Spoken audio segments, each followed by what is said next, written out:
In 1943, a single baker in Langenfeld hid 25 Jewish men, women, and children in his flour silos and ovens, saving them from deportation. Imagine a wooden bakery door opening to reveal a dark silo where frightened faces peer out from sacks of flour. How did an ordinary tradesman turn his bakery into a secret refuge, and what happened when the Gestapo came knocking? Langenfeld, a modest town in North Rhine Westphalia, lay under the tightening grip of Nazi rule in early 1943. Food rationing was strict, and any hint of dissent could bring a visit from the SS. Johann Becker, a 45-year-old master baker, ran his family's shop on Hauptstraße with a steady hand and a quiet conscience. Johann was of average height, sturdy build, with short dark hair that often clung to his forehead under a fluoro-dusted white apron. His wife Clara managed the front counter, but the story focuses on Johann's solitary courage. Word had begun to spread among the town's Jewish families that deportations were increasing, and a few sought any place to hide. Johann, remembering his own father's stories of helping neighbors during the First World War, felt a moral imperative to act. He decided to use the very tools of his trade, the flour silos, the brick ovens, and the cellar beneath the bakery as hiding places. First, he cleared a corner of the large grain silo, lining it with straw and blankets to create a makeshift bedroom. Then he reinforced the oven's ash chamber, sealing it with a false brick wall that could be pushed aside from inside. Over several nights, he transported 25 refugees, men, women, and children into these concealed spaces. The refugees arrived under the cover of darkness, carrying only what they could wear, trusting the baker's promise of safety. Inside the silo, the air was thick with flour dust, but the temperature stayed cool, shielding them from the winter chill. In the oven chamber, the residual heat from the previous day's baking lingered just enough to keep the space tolerable. Johann supplied them with loaves of his own bread, water, and occasional vegetables from his garden. Each morning, before opening the shop, he would slip a few loaves through a small hatch into the silo, whispering encouragement. The refugees, in turn, helped by sorting flour sacks, keeping the silo clean, and whispering news from the outside world.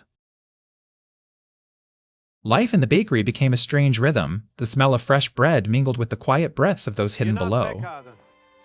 Johann's apprentice, Karl, noticed odd noises but was told to mind the dough and never ask questions. The baker's daily routine continued, kneading, shaping, scoring loaves, while above ground, Nazi patrols marched through Langenfeld.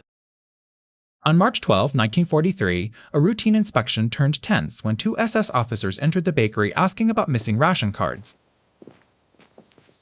Johann remained calm, offering them fresh pretzels and claiming the silo was merely storage for extra flour. One officer tapped the silo's metal side, hearing a faint, muffled cough from within. Johann's heart raced, but he quickly laughed, attributing the sound to a loose sack shifting in the wind. The officers, unconvinced but lacking proof, left after a brief search of the front shop. That night, Johann gathered the refugees and reinforced the false wall, adding extra timber braces. He also installed a simple ventilation pipe that ran from the silo to the bakery's chimney, disguised as a soot pipe.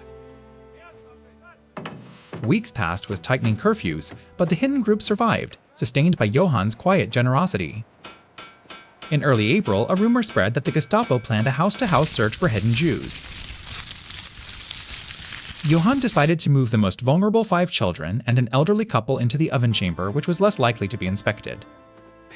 He told the others to stay silent and keep the flour sack stacked high to conceal any movement. On April 9, the search began. SS teams knocked on every door, demanding to see basements and attics. When they reached the bakery, they inspected the front shop, the office, and even the cellar, but overlooked the silo because it appeared full of grain. The oven chamber, sealed behind the false brick wall, remained undiscovered as the officers only glanced at the oven's exterior. After the search withdrew, Johann breathed a sigh of relief and resumed his baking, though his hands trembled slightly. The hidden refugees continued to assist, kneading dough in the silo's cool corners, their hands white with flour. By May, the front lines were shifting, and Allied bombers began to appear over the Rhineland. The increased air raids caused blackouts, making Johann's nighttime trips to the silo more perilous. Yet the sound of distant anti-aircraft fire often masked the soft creak of the silo hatch opening. On May 18th, a sudden air raid shook the town. Shrapnel struck the bakery's roof, causing a small fire in the storage area. Johann rushed to extinguish the flames, using flour to smother the sparks, and in the chaos, the silo door swung open. For a heartbeat, the refugees' faces were illuminated by the fire's glow before Johann slammed the door shut, shielding them. The fire was contained, and the bakery survived, though the incident left Johann more vigilant than ever. Word of the bakery's role spread silently among a network of sympathetic townspeople who began to bring extra food and information. By June, the Soviet advance was pushing westward, and Nazi authority in Langenfeld began to crumble. On June 22, 1943, Allied troops entered the town and the Gestapo presence vanished overnight. Johann opened a silo and oven chamber, revealing 25 weary but alive refugees blinking in the sudden daylight. Embracing tears and fleur-covered smiles, the baker and his hidden guests shared a loaf of fresh bread, symbolic of survival. The refugees later testified to Johann's bravery, and his name was recorded in local post-war testimonies. Though his act never made the headlines of major newspapers, it lived on in the memories of those he saved. Today, the old bakery stands as a quiet reminder that ordinary hands can forge extraordinary resistance. Johann Becker's story shows how a simple trade baking became a shield against hatred. His legacy encourages us to look for the quiet heroes in our own communities, whose deeds may be erased but never forgotten.